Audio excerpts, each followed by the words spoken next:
adalah seorang working mom yang bekerja di corporate. Jadi setiap harinya aku itu berada dalam corporate life, kalau bahasa kerennya ya teman-teman. Dan juga aku bekerja di salah satu perusahaan yang terletak di daerah Jakarta Selatan, di mana keadaan jalanannya, mungkin kamu tahu bahwa keadaan jalanannya itu suka macet total, baik di pagi hari ataupun ketika pulang kantor. Aku memiliki jam kantor dari jam 8 pagi sampai jam 5 sore, dari hari Senin sampai dengan hari Jumat, dan seringkali aku juga lembur. Burnout? Tentu saja aku sering merasakan dan sering mengalaminya. Burnout karena hal-hal di kantor, di pekerjaan tentunya, yang akan mempengaruhi kehidupan aku di luar kantor juga. Nah, berikut adalah tips-tips bagaimana aku mengatasi rasa burnout ketika aku sedang menghadapinya. Kita langsung aja mulai ya teman-teman.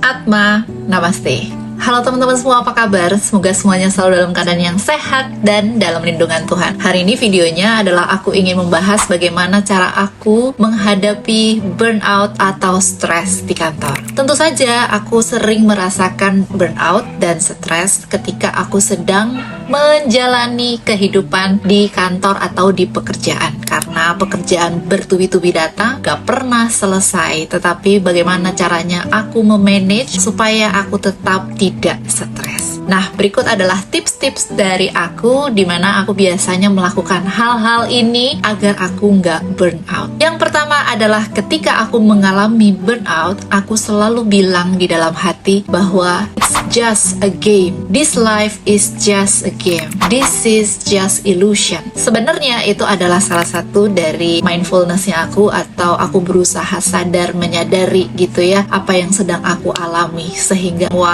supaya aku bisa berada di atasnya. Jadi ini adalah masalah-masalah kita harus berada di atasnya. Makanya kita harus berpikir secara ini adalah hanya permainan saja, bahwa aku lebih besar dari masalahku gitu ya. Sehingga di sini ketika aku sudah berkesadaran, ketika aku sudah bermindfulness tadi, aku bisa jadi jauh lebih kalem ya. Karena sebenarnya burnout itu nggak hanya memang banyaknya kerjaan secara fisik aja, tapi secara emosi jadi ikut-ikutan. Kadang-kadang malahan emosinya yang lebih-lebih dibanding kerjaannya gitu ya. Kalau kita sudah menghadapi burnout, itu benar-benar kita mainannya itu sama emosi diri kita sendiri. Kerjaan itu nggak ada habis-habisnya. Ya iyalah kalau habis ya, teman-teman aku suka bilang kalau kerjaan itu bisa habis, itu namanya perusahaan nggak butuh kamu lagi gitu ya. Makanya kerjaannya nggak habis-habis. Setelah kita melakukan ini, besok udah bulan depannya lagi sudah harus update ini, sudah harus update itu, terus bergulir kerjaan itu. Sehingga kita harus menetapkan batasan. Batasannya itu terutama adalah batasan waktu ya. Nah, batasan waktu itu gimana sih? Tentunya teman-teman gak mau punya kehidupan hanya di pekerjaan saja. Sama aku juga sebetulnya. Jadi batasan aku adalah benar-benar di waktu. Walaupun kadang-kadang ya memang juga masih susah untuk aku melakukan batasan-batasan ini. Tapi kudu kita lakukan kalau kita nggak mau burnout. Ketika kita berusaha menyelesaikan sesuatu pekerjaan, tentunya ada hal yang kita tinggalkan, ada hal yang kita korbankan. Maka dari itu harus bisa nih menetapkan batasan. Batasannya itu apa sih? Kalau aku nih ya, aku tuh kan seorang mom juga. Jadi di rumah aku harus juga punya kewajiban untuk anak-anak dan mengatur segala hal yang ada di rumah gitu. Aku juga masih mau olahraga, masih mau nge-gym. Aku juga harus menjadi karyawan yang baik gitu ya.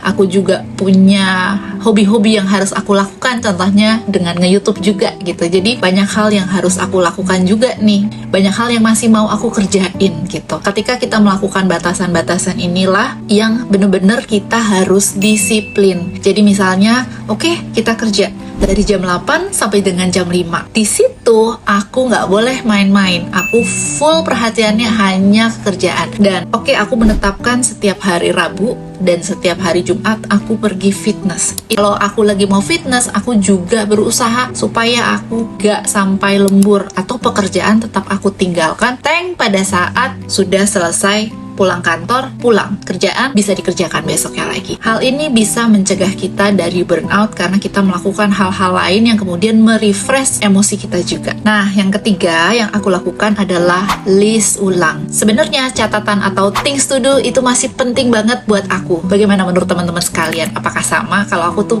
things to do tuh penting banget. Buku tuh selalu aku bawa kemana-mana. Kerjain ini, kerjain ini, kerjain ini. Dan aku masih dengan menggunakan centang atau stabilo yang sudah aku kerjain. Maka untuk mengatasi burnout, aku akan melist down apa saja yang aku lakukan. Kadang-kadang situasi di kantor atau situasi di pekerjaan yang kayaknya tuh bertubi-tubi, ketika kita sudah list down, ternyata hal yang harus kita kerjain gak sebanyak itu ya. Tetapi ketika kita menerima pekerjaan dari atasan atau memang pekerjaan yang seharusnya kita lakukan, kayaknya tuh banyak banget. Tapi sudah di list down pelan-pelan gitu ya. Oh, ternyata aku tuh harus kerjain ini doang gitu ya. Jadi kerjaannya itu ternyata gak seheboh dengan emosinya, dengan burnoutnya yang udah kita rasain duluan. Maka dari itu penting banget things to do, catatan things to do kalau menurut aku ya teman-teman. Nah, tips yang selanjutnya adalah kerjain satu-satu dan prioritas. Nah, sesudah kita list tadi things to do-nya kita, beberapa baris ya, sebanyak apa sih, kemudian kita susun prioritas yang mana duluan yang harus kita kerjain. Kita mengenal istilah bahwa ada yang namanya kerjaan yang penting, ada juga kerjaan yang nggak penting tapi harus dilakukan duluan nih. Nah, itu kemudian kita pilih yang mana sih yang harus kita kerjain dan kapan kita kerjainnya. Sekarang ini kita kerjain yang apa dulu nih, yang penting dulu atau yang urgent duluan. Itu yang harus kita pilih. Nantinya setelah kita bisa memilih, ya udah tetap dikerjain satu-satu. Dan hal ini mencegah kita